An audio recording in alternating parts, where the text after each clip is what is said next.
भारत माता की, भारत माता की, भारत माता की। वंदे वंदे वंदे। जय मां काली, जय मां काली। नमः पार्वती पतये हर हर। जय श्री राम, जय श्री राम।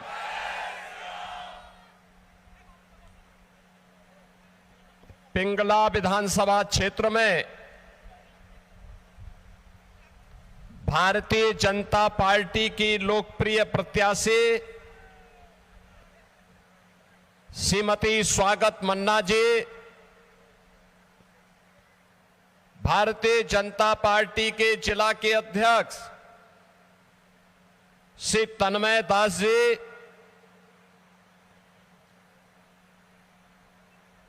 सांसद रविंद्र कुमार बेरा जी,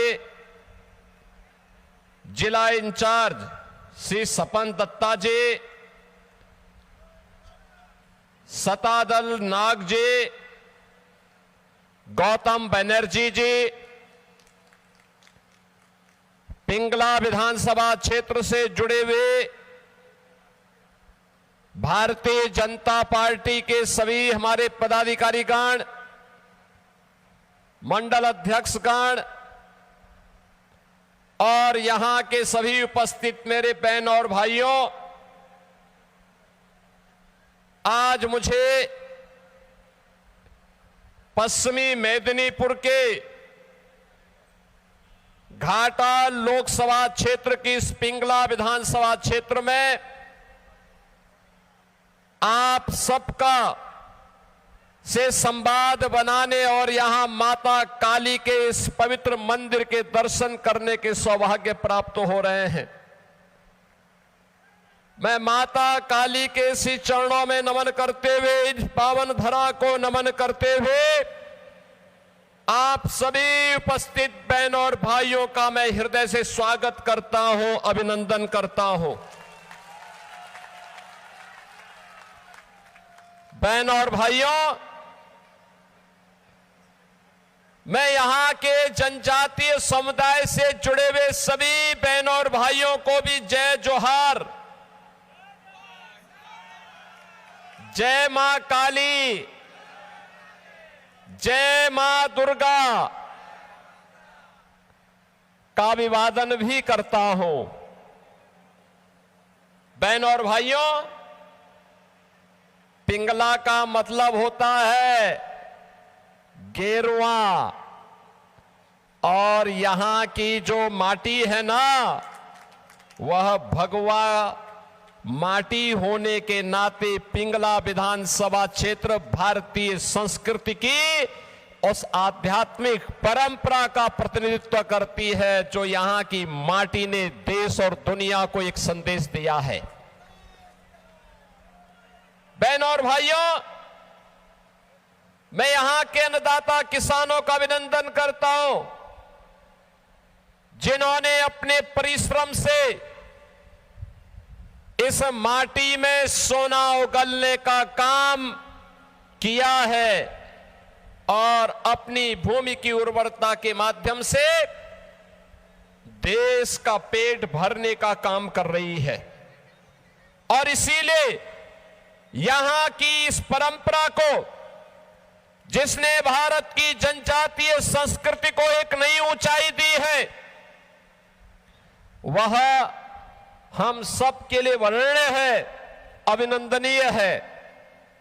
बहनों और भाइयों, जब पश्चिमी मेदिनीपुर के इस जनपद में पिंगला विधानसभा क्षेत्र में मुझे आप सबके साथ संवाद बनाने का अवसर प्राप्त हो रहा है, तब मैं यहां के जनजातीय समुदाय को जय जोहार का आह्वान करते हुए उन सबका आह्वान करूंगा। पहली बार हुआ है जब जनजातीय एक महिला को भारत के सर्वोच्च संवैधानिक पद पर भारत के राष्ट्रपति के रूप में मोदी जी के कारण आज सौभाग्य प्राप्त हुआ है उस पद पर बैठने का। कांग्रेस ने, टीएमसी ने, इंडी गठबंधन ने भारत के अंदर 60 वर्ष से अधिक समय तक शासन किया, लेकिन अनुसूचित जाति और जनजाति के बारे में इनके पास कोई भी इनके पास अपना कोई एजेंडा नहीं था। इन लोगों ने जनजाति के बारे में, अनुसूचित जाति के बारे में कभी नहीं सोचा, लेकिन ये लोग बाबा साहब डॉक्टर भीमराव अंबेडकर का अपमान करते हैं। ये लोग राष्ट्रपति के बंगाल आगमन के दौरान प्रोटोकॉल का उल्लंघन करके उन्हें अपमानित करने का काम करते हैं। भारत की जनता इसको स्वीकार नहीं करेगी, बर्दाश्त नहीं करेगी। और आज मैं यहां पर पिंगला विधानसभा क्षेत्र में यही कहने के लिए आया हूं। बहनों और भाइयों, ये चीजें दिखाती है इनका जो व्यवहार महामहिम राष्ट्रपति जी के प्रति था, वही व्यवहार टीएमसी, कांग्रेस, डीएमके, एसपी, इन सब का भी हाल ही में संसद सत्र के दौरान भी रहा। आपने देखा होगा संसद सत्र के दौरान कैसे नारी शक्ति बंधन अधिनियम को, जिसे प्रधानमंत्री मोदी जी 2029 में लागू करना चाहते थे, इन दलों ने उस संशोधन को पारित नहीं होने दिया। ये चीजें दिखाती हैं कि आधी आबादी का अपमान करना, नौजवानों का अपमान करना, अन्नदाता किसानों का अपमान करना और गरीबों का अपमान करना इनकी फितरत बन चुकी है। लेकिन अब जनता जागरूक हो चुकी है। अब वह इस प्रकार की भ्रष्टाचार और कदाचार में लिप्त सरकारों को स्वीकार नहीं करेगी। बहनों और भाइयों, बंगाल का अपना गौरवशाली इतिहास रहा है। ये बंगाल जिसने बैरकपुर से निकली चिंगारी ने भारत के अंदर 1857 में प्रथम स्वातंत्र समर की लौ जलाई थी। ये बंगाल जिसने भारत के अंदर वंदे मातरम के गान के माध्यम से भारत की आजादी का मंत्र बनकर के स्वतंत्र भारत का राष्ट्रगीत बना हुआ वंदे मातरम इसी बंगाल की धरती में रचा गया। और यह वर्ष हमारे लिए सौभाग्य का विषय है। यह वर्ष वंदे मातरम के 150 वर्ष पूरे होने के अवसर पर पूरा देश राष्ट्रीय आयोजन के साथ जुड़ा हुआ है। वंदे मातरम ने भारत की आजादी को एक नई ऊंचाई दी। यह आजादी का मंत्र बना था। और आज हम कह सकते हैं टीएमसी की अराजकता से मुक्त बंगाल बने। वंदे मातरम के 150 वर्ष के बाद यह साबित होकर के रहेगा। बहनों और भाइयों, बंगाल हमारी आध्यात्मिक भूमि रही है। याद करिए, यही बंगाल है रामकृष्ण परमहंस को जन्म देने वाली बंगाल,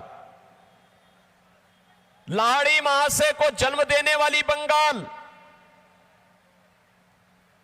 भारत सेवाश्रम संघ के संस्थापक स्वामी प्रणवानंद जी को जन्म देने वाली बंगाल और स्वामी विवेकानंद को जन्म देने वाली बंगाल। वैश्विक मंच पर स्वामी विवेकानंद ने कहा था, गर्व से कहो हम हिंदू हैं। यह आह्वान भारत के एक युवा सन्यासी के रूप में स्वामी विवेकानंद ने किया था। बहनों और भाइयों, स्वामी विवेकानंद का यह आह्वान आज भी भारत के युवाओं में गूंजता, उनके कानों में गूंजता है। यह बंगाल की धरा है, जिस बंगाल की धरा ने सदैव देश को नेतृत्व दिया। नेताजी सुभाष चंद्र बोस इसी बंगाल की धरती में आह्वान करते हैं देश की आजादी के लिए, देश के युवाओं के लिए, कि तुम मुझे खून दो, मैं तुम्हें आजादी दूंगा। उनका यह उद्घोष भारत की आजादी का नारा बन गया। नेताजी सुभाष चंद्र बोस के साथ पूरे भारत का युवा एकत्र होकर के आजाद हिंद फौज के गठन के साथ जुड़ा था। नेताजी सुभाष चंद्र बोस का अपमान कांग्रेस ने किया। कांग्रेस नहीं चाहती थी कि नेताजी को सम्मान मिले और इसीलिए कांग्रेस के अध्यक्ष पद से उन्हें जीतने के बाद भी उन्हें उससे मुक्त कर दिया गया। बहनों और भाइयों, ये बात यहीं तक सीमित नहीं है। याद करिए खुदीराम बोस का बलिदान। हंसते हंसते फांसी के फंदे पर देश की आजादी के लिए खुदीराम बोस इसी बंगाल की धरती पर चढ़े थे। बहनों और भाइयों, ये बंगाल की धरा है। गुरुदेव रविंद्रनाथ ठाकुर इसी बंगाल की धरा ने दिए हैं। ये बंगाल की धरा है। भारतीय जनसंघ के संस्थापक डॉक्टर श्यामा प्रसाद मुखर्जी बंगाल की धरती पर पैदा हुए थे। बहनों और भाइयों, डॉक्टर श्यामा प्रसाद मुखर्जी ने कांग्रेस की उस तुष्टीकरण की नीति का विरोध किया था जो कांग्रेस ने कश्मीर में धारा 370 लागू करके कश्मीर को भारत से अलग करने की साजिश की थी। तब डॉक्टर श्यामा प्रसाद मुखर्जी ने, जो इसी बंगाल की धरती पर पैदा हुए थे, तब उन्होंने नारा दिया था, एक देश में दो प्रधान, दो विधान, दो निशान नहीं चलेंगे।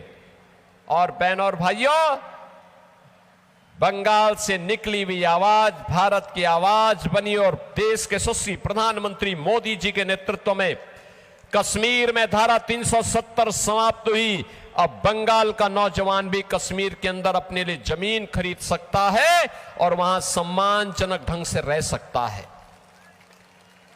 बहनों और भाइयों, आज मैं आप सबको यही आह्वान करने के लिए आया हूं। बंगाल कभी भारत की स्वर्ण भूमि कहा जाती थी। उर्वरा भूमि है, सब कुछ सामर्थ्य थी, भूमि अत्यंत उर्वरा थी, उद्योग धंधे थे, नौजवान प्रतिभाशाली था, आध्यात्मिक प्रेरणा की भूमि थी, अन्नदाता किसानों के परिश्रम की भूमि थी। महिलाएं कला और संस्कृति को लेकर के नेतृत्व देती थी। लेकिन पहले कांग्रेस ने, फिर कम्युनिस्टों ने, 15 वर्षों में टीएमसी ने, जो बंगाल कभी भारत की अर्थव्यवस्था का ग्रोथ इंजन था, उस ग्रोथ इंजन को इन्होंने कंगाल बना करके रख दिया है। आज बंगाल बेहाल है। पिछले 15 वर्षों में 7,000 से अधिक बड़े उद्योग बंद हुए हैं। बंगाल में एमएसएमई यूनिट 18,000 से अधिक बंद हुए हैं। 30 लाख से अधिक नौजवान बेरोजगार हुआ है। अन्नदाता किसान को उसकी उपज का दाम नहीं मिल रहा है। आलू उत्पादन करने वाला किसान बेहाल है। चावल की में लगातार गिरावट है। मछली उत्पादन में भी लगातार गिरावट है। ये बंगाल की वर्तमान की बदहाल स्थिति वर्तमान में, नौजवान परेशान, अन्नदाता किसान हताश और निराश है, उद्योग धंधे चौपट हो रहे हैं और टीएमसी की सरकार तुष्टीकरण में लगी हुई है। यहां sand mafia, coal mafia, land mafia, cattle mafia हावी होकर के बंगाल को चूस रहा है। बंगाल की धरा पर कोई भी पर्व और त्योहार होता है, ममता दीदी को तो जय श्री राम के नारे से चिढ़ है, चिढ़। वो दुर्गा पूजा नहीं करने देती, दुर्गा मूर्ति विसर्जन के जुलूस को प्रतिबंधित करती है। उपद्रव, उत्सव के पहले उपद्रव हो जाता है, शोभा यात्रा पर पथराव होता है, न बेटी सुरक्षित है न व्यापारी सुरक्षित है। बहनों और भाइयों, यही हाल 2017 के पहले यूपी के अंदर भी थे। पर्व और त्योहार के पहले उपद्रव हो जाता था, गुंडागिर्दी चरम पर थी, लोग पलायन करने के लिए मजबूर थे, नौजवान हताश था, किसान परेशान था, खुदकशी करता था, उद्योग धंधे चौपट थे, कोई नीति नहीं और सरकार की नीयत भी नहीं थी। आज यूपी के अंदर 17 के पहले यूपी के अंदर जय श्री राम बोलने पर लाठी और गोली चलती थी। बहनों और भाइयों, आज मैं आपसे कह सकता हूं, यूपी के अंदर उपद्रव नहीं उत्सव है।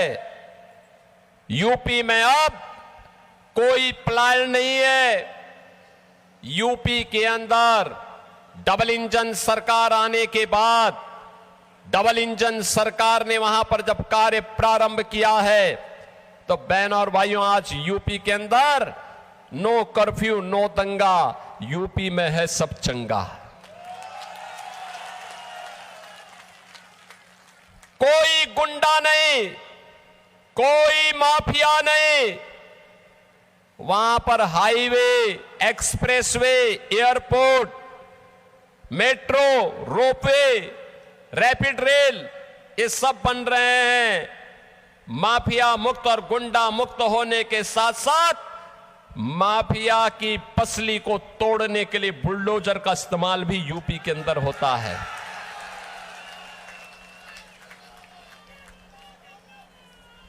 और इसीलिए आज मैं आप सबसे कहने के लिए आया हूं कि बहनों और भाइयों, पहले राम भक्तों पर गोली और लाठी चलती थी और अब राम भक्तों का अभिनंदन हो रहा है। अयोध्या में भगवान राम का भव्य मंदिर का निर्माण हो गया है। अब यूपी 25 करोड़ की आबादी का यूपी है, लेकिन 25 करोड़ की यूपी की आबादी में सड़क पे कोई नमाज नहीं होती है। हर जनजाति समुदाय के व्यक्ति को आवास मिल गया है, जमीन का पट्टा मिल गया है,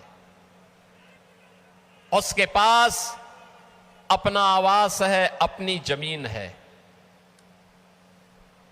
उसको सभी प्रकार की सुविधाओं से आच्छादित किया गया है।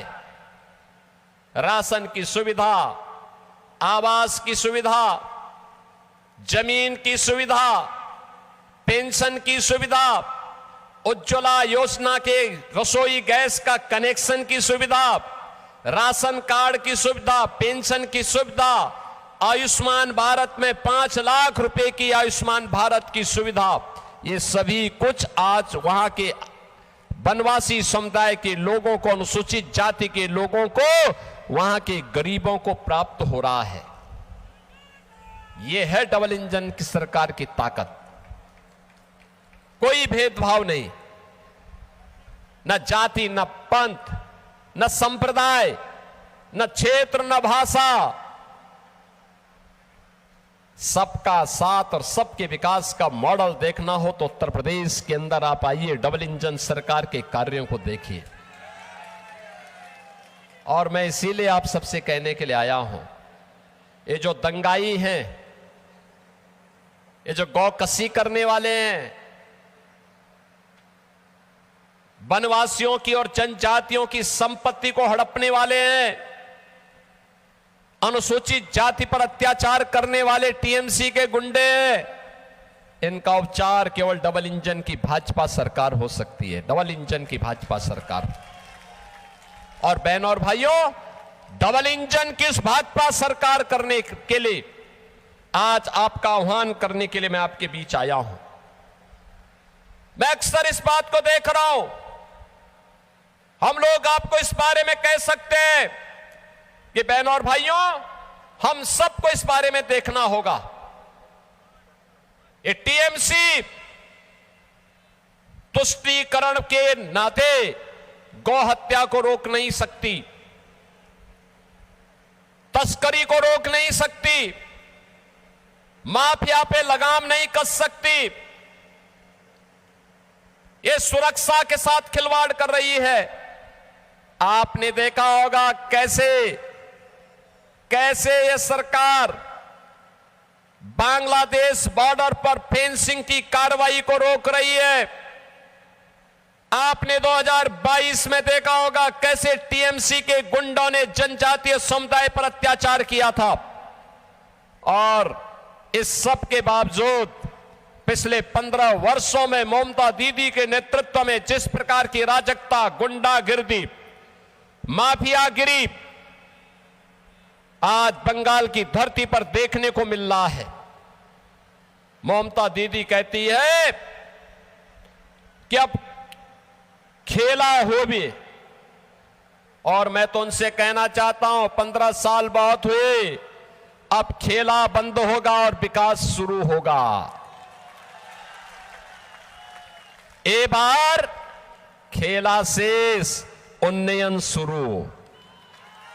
मैं कहूंगा ये बार आप बोलेंगे खेला शेष, उन्नयन शुरू। ए बार उन्नयन, ए बार उन्नयन। बहनों और भाइयों, मैं आप सबका आह्वान करूंगा। मैं तो आपसे कहूंगा, ये बंगाल की धरती है, भारत की संस्कृति की, भारत की आध्यात्मिक परंपरा की धरा। हमें इस बात को तय करना होगा, बंगाल की धरती पर गौ माता को कटने नहीं देंगे और बंगाल की धरा पर हिंदुओं को बंटने नहीं देंगे।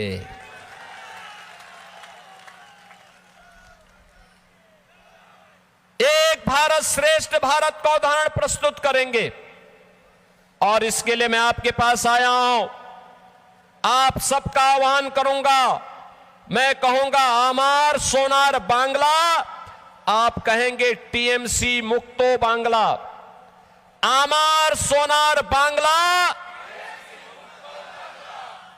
आमार सोनार बांग्ला। मैं कहूंगा अंधकार हटबे, आप कहेंगे सूरज उठबे, कोमल खिलबे। अंधकार हटबे, अंधकार सूरज उठबे, कोमल खिलबे। अंधकार सूरज कोमल। मैं कहूंगा पलटानो दोरकार, आप बोलेंगे चाई बीजेपी सरकार। पलटानो दोरकार, पलटानो दोरकार, पलटानो दोरकार। बहनों और भाइयों, आप सभी पिंगला विधानसभा क्षेत्र के आप सभी बहनों और भाइयों से मैं विनम्र अनुरोध करने के लिए आया हूं। भारतीय जनता पार्टी ने श्रीमती स्वागत मन्ना को अपना प्रत्याशी बना करके आपके बीच में उतारा है। श्रीमती स्वागत मन्ना को आपका आशीर्वाद प्राप्त होगा। सभी लोग इधर, सभी लोग दोनों हाथ लगाओ, दोनों हाथ लगा करके, जहां तक मेरी आवाज जा रही है दोनों हाथ लगा करके अपना आशीर्वाद दीजिए। दे रहे हैं ना, मां काली के स्थान पर अपना आशीर्वाद दे रहे हैं ना। इनको जिता के भेजिए, डबल इंजन की सरकार बनाइए और सुरक्षा भी आएगा, सुशासन भी होगा और गरीबों की सेवा भी होगी। डबल इंजन सरकार करेगी।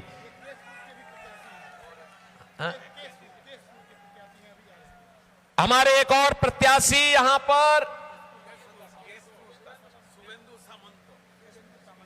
शुभेंदु सामंतो, ये दूसरे प्रत्याशी भी हमारे दूसरी विधानसभा क्षेत्र से यहां पर आए हैं। आप इन सबको विजयी बना के भेजेंगे ना? दोनों हाथ ना करके मेरे साथ बोलेंगे, भारत माता की, भारत माता की, भारत माता की जय श्री राम, जय जय श्री राम, जय जय श्री राम।